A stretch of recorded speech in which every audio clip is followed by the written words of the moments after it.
Commander Jinwoo Park floated in the pilot seat of his small ship, the Harmony, far from Earth in the cold darkness of space. He was supposed to be doing a routine patrol, checking the border between human space and the empty regions beyond. It was boring work, but someone had to do it. Jinwoo had been a space pilot for 15 years. He remembered when the tall, blue-skinned Kithran aliens first came to Earth. He was just a boy then, watching the news with his parents as the alien ships landed in major cities around the world. The Kithrans said they were part of a great, galactic empire that protected younger species. They offered to help humanity grow and learn, to guide them toward joining the galactic community. Most humans were excited. Finally, they were not alone in the universe. The Kitharans gave Earth some basic technology, better computers, cleaner energy, improved medicine.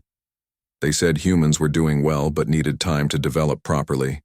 Too much technology, too. Fast could be dangerous, they explained. Many species had destroyed themselves by advancing too quickly. Jinwoo believed this story, just like everyone else. The Kitharans seemed wise and patient. They had been traveling between stars for thousands of years while humans were still learning to fly in their own atmosphere. But today, something was different. Jinwoo's ship had picked up strange signals coming from a nearby asteroid field. The signals were in Kitharan language, heavily encrypted. Jinwoo's ship had new translation software that the Kitharans didn't know about. Human engineers had been secretly working on it for months. As Jinwoo listened to the decoded messages, his hands began to shake. What he heard changed everything. He thought he knew about humanity's place in the galaxy. Target species classification, human. Threat level, maximum, the alien voice said through the translator. Suppression protocol has been maintained for 847 standard cycles. Technological advancement reduced by estimated 73%. Species shows dangerous adaptability and expansion patterns similar to the extinct Vorthon Empire. Jinwoo's blood turned to ice. The Kitharans weren't protecting humanity. They were keeping humans weak on purpose. The transmission continued. Recent incidents have been successfully blamed on human error. The fusion research facility on Titan was eliminated as planned. Dr. Sarah Kim's breakthrough in quantum mechanics has been neutralized through her unfortunate accident. The Mars colony's attempt to develop faster engines was stopped by the mining disaster we arranged. Jinwoo remembered these events. The Titan explosion had killed 300 scientists. Dr. Kim's death in a car crash had shocked the scientific community. The Mars mining disaster had set back human space travel by decades. Everyone thought these were terrible accidents or the result of humans pushing too hard, too fast. They were all lies. The Kitharans had been murdering human scientists and sabotaging human progress for centuries. Phase 7 preparation continues. Another alien voice added, "When the human population reaches optimal harvest numbers, we will implement the standard relocation protocol. Estimated timeline, 15 to 20 cycles. Harvest, relocation protocol." Jinwoo felt sick as he realized what this meant. The Kitharans didn't see humans as junior partners or students. They saw them as cattle, being fattened up for slaughter. More transmissions followed, revealing the horrible truth. The Kitharan Empire didn't protect younger species. They farmed them. They would find a promising world, make contact, and then spend centuries keeping that species under control while their population grew. When the numbers were right, they would create some crisis that required emergency evacuation of the entire species to safety camps. No one ever came back from the safety camps. The aliens talked about dozens of other species they had harvested over the millennia. The peaceful Andromedans, the artistic Centaurians, the brilliant Arcturians, all gone, all fed into the Empire's vast machine of slavery and consumption. Humanity was next on the list. Jinwoo quickly began copying all the data his ship could intercept. This information had to reach Earth. People needed to know the truth about their supposed protectors. Suddenly, alarms began screaming throughout his ship. 3 Kitharan patrol vessels had appeared from hyperspace, their weapons already, charging with deadly energy. They had detected his ship eavesdropping on their secret communications. "Unknown human vessel, you have violated restricted space," came a cold alien voice over the radio. "Prepare to be boarded for inspection." Jinwoo knew what that meant. If they caught him with this information, he would disappear like so many others. Another accident would be reported back to Earth. His fingers flew over the controls, activating the emergency jump drive. The Harmony wasn't a military ship, but it was fast. The engines roared to life as space began to bend around him. The Kitharan ships fired, their plasma beams barely missing as Jinwoo's ship disappeared into hyperspace. Behind him, angry alien voices shouted orders in their own language. Jinwoo set course for Earth, his small ship racing through the twisted dimensions of hyperspace. In his computer's memory bank sat the most important information in human history, proof that humanity's trusted allies were actually their worst enemies. As Earth grew larger on his view screen, Jinwoo wondered if anyone would believe him. And even if they did, what could humanity do against an empire that had ruled the galaxy for thousands of years? Soon, he would find out. 3 days after Jinwoo's desperate return to Earth, the secret he carried began to spread like wildfire through the highest levels of human government. President Hai-Jin Lee sat in the emergency council chamber, her face pale as she listened to the recorded alien transmissions for the third time. "Are we absolutely certain this is real?" she asked Dr. Min-Ho Kim, Earth's top expert on alien technology. Dr. Kim nodded grimly. "I've run every test possible. The encryption patterns match known Kitharan military codes. The language structure is authentic. This is not fake, Madam President. They've been lying to us for 3 centuries. Around the table, the leaders of Earth colonies struggled to process the truth. General Park Sang-woo, head of Earth's defense forces, slammed his fist on the table. Every time we tried to build better weapons, they told us we weren't ready. Every time our scientists made breakthroughs, something went wrong. Now we know why." Dr. So-Young Choi, who ran the Luna Research Station, spoke up with excitement in her voice. "If they've been sabotaging us all this time, that means our real capabilities are much higher than we thought. I've been reviewing the projects that were shut down after accidents. The technology we abandoned could work. President Lee made a decision that would change human history. Dr. Kim, I'm giving you unlimited resources. Take every suppressed research project and make them work. General Park, begin preparing our defenses, but do it quietly. If the Kitharans realize we know the truth, they might move up their timeline." Within weeks, secret laboratories across the solar system buzzed with activity. Dr. Kim's team took the fusion drive designs that had been abandoned after the Titan disaster and discovered they worked perfectly once they removed the hidden flaws that Kitharan advisors had insisted were necessary safety features. On Mars, engineer Dong-Hyun Yoon worked day and night on gravitational manipulation technology. The Kitharans had always said such technology was too dangerous for humans to understand. But when Yoon removed their improvements to his equations, his prototype drives could move ships faster than anything in the Kitharan fleet. The most shocking discovery came from Dr. Yoon Jung-nam, who was studying the captured alien data files. Deep in the Kitharan records, she found references to something called harvest cycles and optimal population densities. "It's even worse than we thought," she reported to the emergency council. "The Kitharans don't just suppress developing species, they farm them. They wait until a species reaches the right population size. Then they create a crisis that requires emergency relocation of the entire population." She showed them records of dozens of other species. The peaceful tree-like beings of Kepler 442b had been relocated when solar flares threatened their world.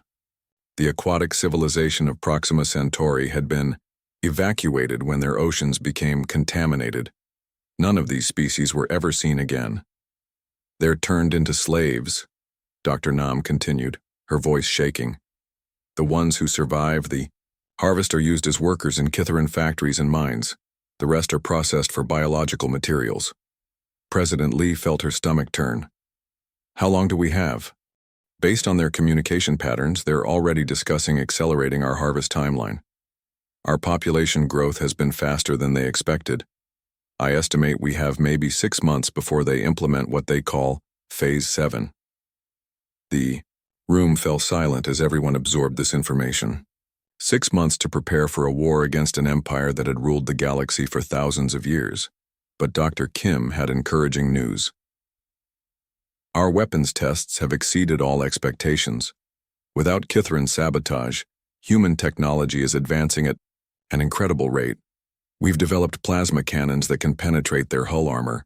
Our new shield technology can stop their energy weapons completely. Captain Tai-Min Song, one of Earth's best pilots, had been testing the new ships in secret. The Kitharans designed their tactics around fighting species with inferior technology, he reported. They won't expect ships that can match their speed and firepower. We can use that surprise to our advantage. Admiral Ji-Hoon Kang, who had been quietly building Earth's space fleet, presented his plans. We can't fight them in open battle. They have too many ships, but we can use hit-and-run tactics. Strike their monitoring stations first, blind them, then attack their main fleets when they're confused and separated. President Lee looked around the table at her advisors. These were the same people who had trusted the Kitharans completely just weeks ago. Now they were planning to fight a galactic empire. There's something else, Dr. Nam added quietly. According to their records, we're not the only species they're currently managing. There are at least 12 other civilizations in various stages of the harvest cycle. If we can prove to them what the Kitharans really are, we might have allies. The president stood up slowly. Her next words would echo through human history. For 300 years we believed we were students learning from wise teachers. Now we know we were cattle being prepared for slaughter. The Kitharans made one crucial mistake. They underestimated what humans can do when we're fighting for our survival. She looked each person in the eye. We have 6 months to save our species. Let's make them count. Captain Tai-Min Song floated, in the pilot seat of his new ship, the Silent Thunder, watching 3 Kitharan monitoring stations through his display screen. These stations had been watching human space for decades, reporting every human ship movement back to the Empire. Today, that surveillance would end. The Silent Thunder was unlike any ship humanity had ever built before. Using technology that had been suppressed for centuries, human engineers had created something the Kitharans never expected, a ship that could become completely invisible to their sensors. The alien overlords had always told humans that, true, stealth technology was impossible, too advanced for their primitive minds to understand. Like everything else the Kitharans had said, it was a lie. Strike Team Alpha in position, Tai-Min whispered into his radio. 2 other invisible ships floated nearby, their crews ready for humanity's first real attack against their oppressors. Strike Team Beta ready, came the reply from Captain Min Jung Lee in the second ship. Strike Team Gamma standing by, reported Captain Woo Jin Kim from the third vessel. On Earth, Admiral Ji-Hoon Kang watched the operation from the secret command, center buried deep beneath Seoul. This attack would tell them everything they needed to know about human capabilities against Kitharan technology. If it failed, humanity would know they needed more time to prepare. If it succeeded, the real war could begin. All teams, you are cleared for attack, the Admiral spoke calmly. Remember, we need to test our weapons and gather intelligence. Make every shot count. Tai-Min targeted the largest monitoring station, a massive structure that had been scanning human space for over 50 years. His new plasma cannons charged with energy that hummed through the ship's hull. The weapon systems had been designed by Dr. So-Young Choi using principles the Kitharans claimed were too dangerous for humans to handle. Firing now, Tai-Min announced. 3 brilliant beams of superheated plasma shot out from the human ships simultaneously. The weapons moved faster than anything the Kitharans had ever seen from human technology. The monitoring stations, designed to defend against primitive human attacks, had no chance. The first station exploded in a ball of fire and twisted metal. The second station tried to raise its shields, but the human plasma cut through the energy barriers like they were made of paper. The third station managed to send out a distress signal for exactly 2 seconds before Captain Kim's weapons tore it apart. In less than 30 seconds, 3 Kitharan installations that had watched humanity for decades were nothing but floating debris. Targets eliminated, Tai-Min reported, his voice filled with amazement. Enemy response time was 0. They never even saw us coming. But the celebration was short-lived. Deep in Kitharan space, Emperor Vexthul received the news of the destroyed monitoring stations with growing alarm. His military advisors tried to explain it away as equipment failures or possible attacks by other alien species. Humans do not possess the technology for coordinated strikes of this precision, insisted General Morthak, the Empire's military commander. Their weapons are primitive projectile systems. Their ships move at sublight speeds. Emperor Vexthul studied the tactical reports with growing unease. Something was wrong. 3 stations destroyed simultaneously suggested planning and capability that humans supposedly did not possess. Accelerate the timeline, he ordered. Implement Emergency Protocol 7 immediately. If the humans are developing unexpected capabilities, we cannot risk letting them advance further. Within hours, the largest Kithran battle fleet ever assembled began moving toward Earth. Over 3,000 ships, enough firepower to burn entire continents, jumped through hyperspace toward humanity's home system. The Emperor expected to find a helpless world populated by primitive beings ready for harvest. He was about to discover just how wrong he was. Admiral Kang had been preparing for this moment since Jinwu's desperate return with the truth about humanity's situation. Hidden throughout the solar system, concealed in asteroid fields and behind planetary shadows, the Earth Defense Fleet waited. The new human ships looked nothing like the bulky, slow vessels the Kitharans were used to seeing. These ships were sleek and fast, powered by fusion drives that the aliens thought humans couldn't build. They carried weapons that the Empire had claimed were too advanced for human understanding. When the Catharian armada arrived at Earth, expecting to find scattered defense ships and orbital platforms, they instead found hell waiting for them. All ships, this is Admiral Kang. The commander's voice echoed through hundreds of human vessels. They came here to harvest us like cattle. Show them what happens when they underestimate humanity. The Battle of Terra began with the Kitharans. In complete shock, human ships appeared from everywhere at once, moving faster than alien scanners could track. Plasma beams and gravitational weapons that weren't supposed to exist tore through Kitharan formations. Captain Song led his squadron in a devastating attack on the enemy flagship. The Kitharan shields, designed to stop primitive human weapons, collapsed under the assault of technology that had been hidden from them for centuries. Their hulls are weaker than we thought, Song reported as his weapons punched completely through a Kitharan destroyer. Our intelligence was right. They built their defenses expecting to fight inferior technology. The battle raged for 6 hours. Kitharan ships, massive and powerful but designed for fighting helpless prey, found themselves outmaneuvered and outgunned by vessels they had thought were primitive. When the smoke cleared, the debris field around Earth told the story. Of the 3,000 ships that had come to harvest humanity, only 12 limped away, heavily damaged and carrying a message that would shake the Kitharan Empire to its core. Humanity was no longer prey. They had become predators, and the galaxy would never be the same. News of humanity's victory over the massive Kitharan fleet spread across the galaxy faster than light itself. On distant worlds where other species had lived under Kitharan rule for centuries, the impossible news sparked, something that had been dormant for generations, hope. The Zalani, a peaceful species of crystal-based beings, were the first to act.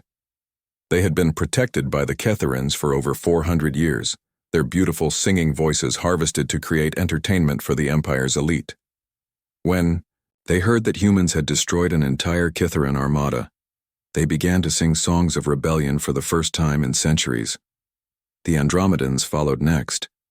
These tall, graceful beings had once been master shipbuilders before the Kitharans arrived to help them develop more slowly. Now they remembered their old skills and began building weapons in secret. Within weeks, 12 different species across the galaxy had begun uprisings against their Kitharan overlords. They destroyed monitoring stations, attacked supply convoys, and refused to meet their tribute quotas. Emperor Vexthul's response was swift and merciless. If these lesser species wanted to follow humanity's example, he would show them exactly what rebellion cost. The first world to die was Zalani Prime. The Kitharans used orbital bombardment platforms to turn the planet's surface into molten glass. 15 billion crystal beings died in a matter of hours, their final songs of defiance echoing through space before being silenced forever. 3 more worlds followed in quick succession. The Andromedans' beautiful forest cities were burned to ash. The aquatic Neptunians watched their oceans boil away as Catharan weapons superheated their world's atmosphere. Entire civilizations were exterminated as examples to others who might think about following humanity's path. President Hee-Jin Lee stood before the emergency assembly of Earth's government, her face grim as she read the reports of genocide flowing in from across the galaxy. The chamber was silent except for the quiet sobbing of some representatives who had alien friends among the destroyed species. "They're killing billions of innocent beings because we dared to fight back," Dr. Yoon Jung-nam said, her voice shaking with rage. "Every death is happening because we showed other species that the Kitharans could be defeated." General Park Sang-woo stood up, his military uniform crisp despite the long hours he'd been working. "Madam President, our intelligence reports that the Empire is mobilizing even more ships. They're planning to make examples of every rebellious world, then come back to finish us." President Lee looked around the chamber at the faces of humanity's leaders. 3 months ago, these same people had trusted the Kitharans completely. Now they were watching their former protectors commit genocide on a galactic scale. "They showed us their true nature when they thought we were helpless," she said, her voice growing stronger with each word. "Now they will learn ours." The president's declaration echoed through the assembly chamber and across every human world. Within days, the human war machine began to mobilize with a speed and efficiency that surprised even Earth's own military leaders. Dr. Min-ho Kim's research teams had been working around the clock to improve human weapons technology. The plasma cannons that had torn through Catharan ships at the Battle of Terra were already being upgraded. New gravitational weapons could crush enemy vessels from the inside out. Most terrifying of all, human engineers had developed something the galaxy had never seen before: atmospheric incendiaries that could turn an entire planet's air into fire. Captain Kyung-Soo Han received his orders while his fleet was refueling at the Mars orbital station. His target was Velthara Prime, an industrial world deep in Catharan space with a population of 12 billion aliens. These beings had never done anything to harm humanity, but they were part of the empire that was murdering innocent species across the galaxy. "I know what you're all thinking," Han told his crew over the ship's communication system as they jumped toward enemy space. "These aren't the ones who lied to us. These aren't the ones who planned to harvest us. But they are part of the system that kept us enslaved. They benefited from our suffering and the suffering of dozens of other species." The journey to Velthara Prime took 3 days. During that time, Han received updates about more worlds being sterilized by Kitharan forces. The peaceful Centaurians, who created the most beautiful art in the galaxy, were exterminated because they had dared to ask for freedom. The brilliant Arcturians, whose mathematical discoveries had advanced galactic science for centuries, were wiped out because they had refused to continue their forced research for the Empire. When Han's fleet arrived at Velthara Prime, they found a world that looked almost like Earth. Blue oceans, green continents, white clouds swirling in the atmosphere. Cities sprawled across the surface, home to billions of beings who had never imagined that their empire's victims might one day come for revenge. "Remember," Han broadcast to his fleet as they took position around the planet. "They exterminated the Zilani because they sang songs of freedom. They burned the Andromedans because they wanted to build their own ships. For every species the Empire has murdered, we burn one of their worlds."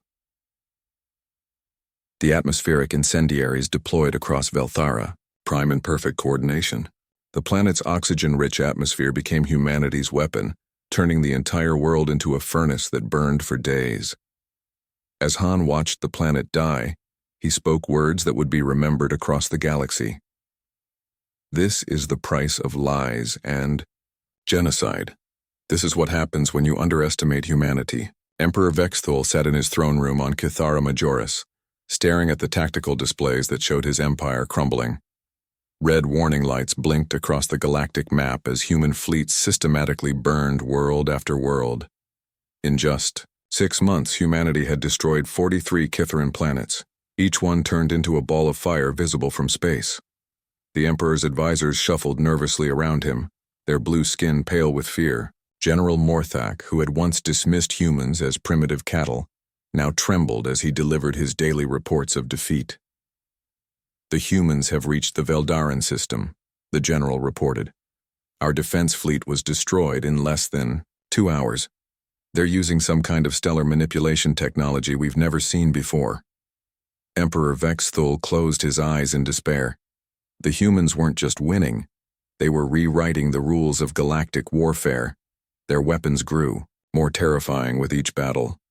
Their tactics became more ruthless with each victory. Worst of all, other species were beginning to see the Kitharans as weak and vulnerable. "Send a transmission to Earth," the Emperor ordered.